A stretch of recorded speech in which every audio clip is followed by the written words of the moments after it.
E se eu te disser que aquilo que você está correndo atrás, com tudo que você tem, o cargo, o reconhecimento, o corpo, o número na conta, pode não ser o que você realmente quer. Eu passei 18 anos dentro da elite do Exército, fiz os cursos de comandos, entrei nas Forças Especiais, depois eu saí do Exército e construí do zero um dos maiores projetos de desenvolvimento pessoal do Brasil, com mais de 1 milhão de seguidores agora. E eu tô te falando isso para mostrar que eu cheguei lá, mais de uma vez, em lugares que eu tinha certeza que quando eu chegasse, ia me sentir completo. E eu vou te contar o que eu encontrei do outro lado. Porque existe uma coisa que a maioria das pessoas que chegam no topo nunca falam abertamente. E é algo que eu precisava ter ouvido muito antes. Fica comigo até o final desse vídeo, porque tem uma história que aconteceu comigo dentro de um carro velho que mudou tudo. E ela tem tudo a ver com você. Se você é novo por aqui, o meu nome é Ernesto Reis, eu sou um veterano das Forças Especiais Brasileiras, 18 anos de serviço ativo, e eu pedi demissão no posto de major. Hoje eu lidero o movimento Pense como Forças Especiais, que está forjando a geração mais resiliente e mais influente da história. Mas antes de tudo isso, eu era uma criança que foi bulinada, excluída, que foi chamada de bebê chorão, que cresceu ouvindo de formas diferentes, que não tinha valor suficiente. E sabe o que acontece com uma criança que cresce assim desse jeito? Ela cria um plano, não um plano consciente, mas um plano. Algo que diz assim, se eu me tornar isso, aí sim as pessoas vão me ver. Aí sim eu vou me sentir digno. O meu plano foi entrar no lugar mais difícil que eu conseguia imaginar. Provar, tanto para mim quanto para o mundo, que eu era mais do que aquilo que disseram que eu era. E eu entrei. Fui o primeiro colocado nos cursos de comandos, primeiro colocado no curso de Forças Especiais. Algumas conquistas que menos de 1% dos militares brasileiros alcançam. E no dia que eu recebi o meu gorro preto, eu esperava sentir que finalmente chegou. Que chegou a hora. Então eu senti por alguns dias, mas depois aquilo passou. O vazio estava no mesmo endereço. Mas eu não entendi isso na hora. Eu pensei que era porque eu ainda não tinha chegado no lugar certo. E aí começou uma corrida que eu só fui entender alguns anos depois. Deixa eu te contar uma coisa que a psicologia estuda há algumas décadas. Todo ser humano tem o que os pesquisadores chamam de set point de felicidade. É um nível basal, é um ponto de equilíbrio emocional para o qual o seu cérebro sempre tende a voltar. Quando algo muito bom acontece, você conquista algo, recebe um elogio, bate uma meta, você sente um pico, mas o cérebro se adapta. Em algumas semanas ou até alguns dias, você volta para o mesmo nível que você tinha antes. Isso tem nome, se chama adaptação hedônica. E isso foi documentado em algumas pesquisas clássicas da psicologia. Tem um estudo famoso de 1978 que alguns pesquisadores mostraram que ganhadores de loteria, depois de alguns meses, reportavam o mesmo nível de felicidade que pessoas comuns. Eles perceberam que a conquista não move o ponteiro de forma permanente. Você já percebeu isso na sua própria vida? Você queria tanto aquele carro, aí você comprou, a empolgação durou o quê? 2 semanas e depois virou só mais um carro na sua garagem? Ou aquele objetivo de trabalho que você perseguiu por meses, aí você conseguiu, você comemorou e 3 dias depois já estava pensando no próximo movimento. Isso não é ingratidão, pessoal, isso é biologia. O seu cérebro foi programado para se adaptar, para sempre querer mais, para nunca ficar completamente satisfeito, porque um ancestral satisfeito não sobreviveu. O problema não é o mecanismo, o problema é quando a gente não sabe que esse mecanismo existe e começa a acreditar que a próxima conquista vai ser diferente, que dessa vez vai ser permanente, que dessa vez vai preencher o vazio. E aí você entra na corrida dos ratos. Eu entrei fundo nessa corrida. Quando eu pedi demissão do Exército em 2024, eu saí de uma identidade muito clara. Eu era o soldado universal, um operador de elite. E de repente, eu entrei no mundo civil sendo julgado, sendo questionado, duvidado por causa da minha escolha de estar nas redes sociais. A mesma sensação de quando eu era uma criança. Então eu criei um novo plano. Quando eu tiver 100 mil seguidores, vai passar. Cheguei a 100 mil, não passou.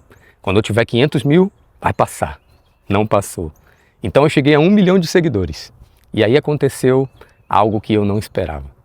Quando eu cheguei a 1 milhão, eu olhei para frente e percebi que não existia mais um próximo número óbvio. E que mesmo estando lá, aquela coisa que eu corria quando eu era criança ainda estava presente. Mas espera, antes de chegar nessa parte, eu preciso te contar uma história de 2021, quando eu ainda estava fardado, quando eu estava dentro de um carro que não tinha nada de especial. Era 2021, eu era comandante de um destacamento de Forças Especiais, um título que eu levei anos para conquistar. E eu tinha um carro que não combinava nada com isso. Um Fusca 1973, sem ar-condicionado, sem direção hidráulica. Ele era barulhento, com aquele cheiro de carro velho, né? Que ou você ama ou você odeia. As pessoas olhavam e elas perguntavam, mas você não pode comprar um carro melhor? Eu podia sim, mas eu não queria. Porque dentro daquele Fusca, eu sentia uma coisa que me intrigava muito. Eu me sentia livre. Não a liberdade de ter muito, a liberdade de não precisar provar nada para ninguém, de não estar performando para ninguém. Era só eu, o barulho do motor e os meus pensamentos. E foi ali dentro daquele carro que eu comecei a fazer perguntas desconfortáveis. Será que eu quero mesmo ser Forças Especiais? Ou eu quero que as pessoas me olhem de um jeito diferente por causa disso? Será que eu quero chegar no topo da carreira militar? Ou eu quero que a minha criança interior pare de gritar assim, me ouça? Será que eu quero me sentir respeitado? Ou eu só tenho medo de que se o respeito for embora, eu não seja suficiente? Essas perguntas doem, mas são as perguntas certas, porque existe uma diferença enorme entre perseguir algo porque você quer crescer e perseguir algo porque você quer fugir de uma dor que está dentro de você. No primeiro caso, quando você conquista, você comemora e você segue em frente com leveza. Mas no segundo caso, quando você conquista, o alívio dura pouco e logo vem a ansiedade do próximo nível. E foi ali dentro daquele Fusca que eu percebi que eu tinha passado boa parte da minha vida no segundo caso. Não porque eu era fraco, mas porque ninguém me ensinou a fazer essa pergunta do jeito certo antes. E tem uma coisa que eu aprendi depois disso que vai mudar a forma como você vê as suas conquistas daqui para frente. Mas antes, deixa eu te contar o que aconteceu quando eu finalmente cheguei ao número que eu achava que ia me completar emocionalmente. Quando eu fundei o Pense Como Forças Especiais em julho de 2024, eu comecei do zero. Não tinha audiência, não tinha nome no mercado civil, eu só tinha 18 anos de experiência nas costas e a crença de que aquilo tinha algum valor. Eu cresci bem rápido, mais rápido até do que eu esperava. Em dezembro de 2025 eu cheguei a 1 milhão, né? Um marco que eu tinha na cabeça como destino, 1 milhão de seguidores. E sabe o que eu senti ali? Alegria sim, gratidão também, mas depois de alguns dias o nível basal voltou ao normal. Eu me peguei pensando, e agora? Qual é o próximo número? Esse foi o momento em que eu entendi de verdade o que eu tinha começado a aprender dentro daquele Fusca 4 anos antes. Não existe próximo nível que resolva o que está dentro de você. Por que você acha que tanta gente conquista fama, conquista dinheiro, faz tudo o que sempre quis, viaja o mundo e só depois começa a falar de Deus, de sentido, de propósito? Porque existem perguntas que só a alma levanta. E a alma só levanta essas perguntas quando o barulho de fora para de funcionar como anestesia. Quando você chega no topo e você percebe que você ainda está procurando alguma coisa. Mas é aqui que a história começou a mudar para mim. Porque quando o resultado parou de me alimentar, algo completamente diferente começou a fazer sentido. E a neurociência explica o que aconteceu ali naquele momento. Quando eu fundei o PCFE, eu não sabia exatamente o que eu estava fazendo. Eu tinha experiência, eu tinha método, tinha vontade, mas eu não sabia que aquilo ia me curar de um jeito que nenhuma conquista anterior tinha conseguido. Porque pela primeira vez na vida, eu não estava construindo algo para provar nada. Eu estava construindo algo para servir. E foi aí que eu percebi uma coisa estranha. Eu me sentia alimentado, não depois do resultado, não quando o número crescia, mas no ato de ajudar. No momento em que alguém escrevia para mim, dizendo que um vídeo tinha mudado alguma coisa na vida dela, no processo, na entrega. E isso tem uma explicação científica que me deixou impressionado quando eu descobri. A neurociência chama isso de helper's high. Quando você age em benefício de outra pessoa sem vaidade, sem esperar retorno por aquilo, o seu cérebro libera uma combinação de dopamina, de serotonina e ocitocina. São os 3 neurotransmissores associados ao bem-estar, ao propósito, à conexão. Tudo ao mesmo tempo. Pesquisadores da Universidade de Emory, aqui nos Estados Unidos, mostraram que o simples ato de ajudar alguém ativa as mesmas regiões cerebrais ativadas pela comida e pelo afeto. O cérebro entende servir como uma recompensa, como nutrição. E tem mais. Um estudo publicado no Journal of Health Psychology mostrou que pessoas que servem com a intenção limpa, sem expectativa de retorno, apresentam níveis significativamente menores de cortisol, que é a substância ligada ao estresse crônico. E também apresentam menores marcadores inflamatórios que são associados a doenças físicas e doenças mentais. Servir literalmente acalma o seu sistema nervoso, fortalece o sistema imune e reduz a inflamação, que é a raiz da boa parte do sofrimento humano. Isso não é papo bonito, pessoal, é biologia. E sabe o que é curioso? A fé fala sobre isso muito antes da ciência, independente da sua religião, independente do nome que você dá a isso. Todas as tradições espirituais sérias chegaram ao mesmo lugar. A vida que tem sentido é a vida que serve. Não porque servir é uma obrigação moral, mas porque servir é o caminho mais direto para você sair de dentro de si mesmo. E quando você sai de dentro de si mesmo, o vazio para de ecoar tão alto. Porque o vazio existe, em grande parte, porque a nossa atenção está voltada para dentro o tempo inteiro. Para o que nos falta, para o que eu ainda não tenho, para o que eu ainda preciso conquistar. Mas quando você vira essa câmera para fora e começa a perguntar o que eu posso entregar para o mundo, algo muda.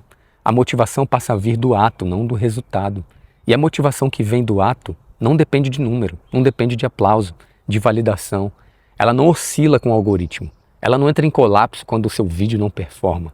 Ela está ali, toda vez que você senta para criar, para ensinar, para ajudar alguém.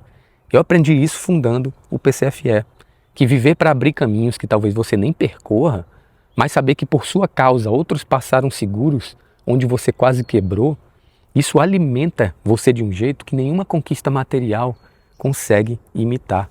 E é a partir daqui que eu quero falar sobre o que é liberdade de verdade. Não a liberdade de ter chegado em algum lugar, mas a liberdade de não precisar mais fugir de nada na sua vida. Enquanto eu ainda estava tentando entender tudo isso sobre mim mesmo, eu enfrentei um desafio que eu não esperava nem um pouco quando eu fundei o Pense como Forças Especiais. Eu era um profissional treinado em persuasão, em negociação sob pressão extrema, quase 2 décadas liderando homens em situações onde a comunicação decide a missão, mas quando chegava a hora de sentar na frente, de um potencial cliente e vender o meu trabalho, eu travava. E sabe por que isso acontecia? Porque vender o seu conhecimento te expõe ao julgamento de uma forma completamente diferente. Você não está mais protegido pela farda, pelo título, pela estrutura. É só você e o que você tem a oferecer. E isso ativa exatamente aquela criança que lá atrás tinha medo de não ser suficiente. Eu me lembro de pensar assim, como eu, que entendo de persuasão, estou travado numa venda. E aí eu entendi. O problema não era persuasão, era protocolo. Foi quando eu encontrei o trabalho da Isabela Costa, da Zignio Educação. Ela me mostrou algo que ficou muito claro. Vender não é talento, vender é uma sequência de ações. Da mesma forma que dentro das forças especiais, nenhuma missão era executada no improviso, você não precisa entrar numa reunião de cliente na base do improviso. Pesquisar o cliente antes, estruturar o que você vai dizer, antecipar as objeções, conduzir a conversa até o fechamento. Isso não exige dom de convencer, exige preparação, exige método, exige protocolo. Tem gente muito boa no que faz que trava exatamente nesse momento. Profissional competente, referência na área dele, mas quando chega na frente do cliente, ele some. Não é falta de capacidade, é falta de processo.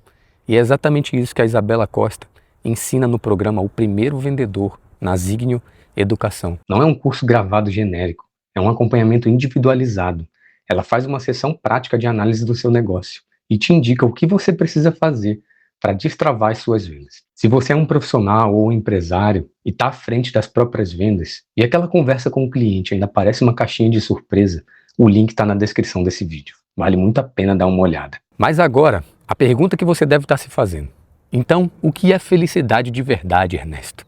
Não é a ausência de dor, não é ter chegado em algum lugar. Pensa comigo, você já viu aquela pessoa que está numa situação que qualquer um chamaria de difícil, mas que tem uma calma, uma leveza, uma presença que é impossível você não notar? E você já viu aquela outra pessoa que tem tudo na vida, tem dinheiro, tem sucesso, tem reconhecimento, mas que parece estar sempre no limite, sempre irritada, sempre precisando de mais? A diferença não está nas circunstâncias. A diferença está em quem elas são por dentro. Liberdade de verdade é quando as coisas que antes te controlavam perderam o poder sobre você. É quando alguém te critica e você consegue ouvir sem entrar em colapso. É quando alguém duvida de você e você não precisa provar nada. É quando você entra numa sala cheia de gente importante e não está pensando, o que eles vão achar de mim? Você está pensando, o que eu posso aprender aqui? Isso não é frieza, não é desapego, é domínio sobre a própria reação. E aqui está o ponto que levou mais tempo para entrar de verdade para mim. Tudo aquilo que você está buscando lá fora, a sensação de ser respeitado, de ser suficiente, de ser digno, você pode começar a cultivar isso agora, no hoje, não quando chegar no próximo nível, agora. Porque a conquista não te dá essa sensação de forma permanente. Ela amplifica o que já existe dentro de você. Se você chega à conquista sendo alguém que não acredita em si mesmo, você vai chegar lá e vai continuar não acreditando. Só que com mais dinheiro, mais seguidores, mais título e mais barulho para não ouvir o silêncio interno.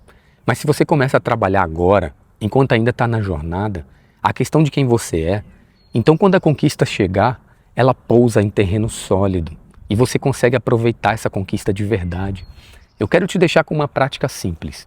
Olha para alguma coisa que você está perseguindo agora com muita intensidade. Pode ser um número, pode ser um cargo, um relacionamento, um resultado. E se pergunta, o que eu vou sentir quando chegar lá? Descreve a sensação, com detalhes. Respeitado, seguro, amado, suficiente? E depois faz a segunda pergunta. Existe alguma forma de eu começar a cultivar essa sensação hoje? Na maioria das vezes a resposta é sim. Você não precisa esperar para começar a ser a pessoa que você está tentando se tornar. A jornada não é o caminho para o destino. A jornada é o destino. Não espere ter tudo na vida para descobrir que ainda falta algo. Comece a busca pelo que realmente importa. Hoje, no aqui, no agora.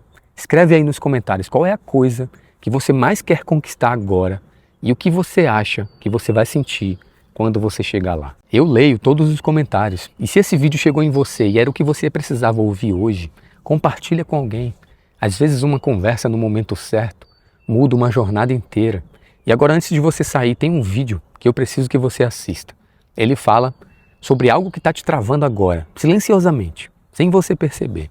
São coisas que a gente carrega na nossa mochila sem saber e que ocupam um espaço justamente daquilo que a gente quer trazer para a nossa vida. Esse vídeo está aparecendo aqui na tela agora, tá? Então clica nele, eu te espero lá e pense como forças especiais.